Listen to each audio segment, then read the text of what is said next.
Welcome back to our channel. Today we'll show you how to add an emoji as your profile photo in Telegram on your PC. Let's dive right in. Step 1.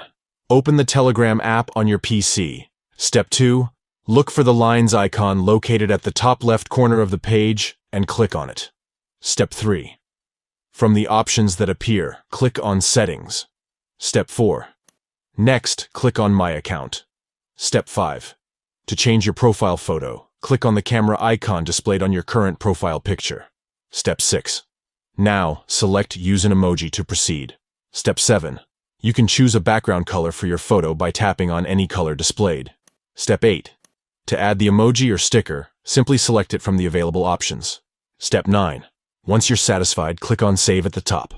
That's it! You've successfully added an emoji as your profile photo in Telegram on your PC.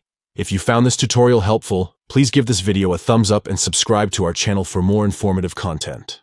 Thank you for watching.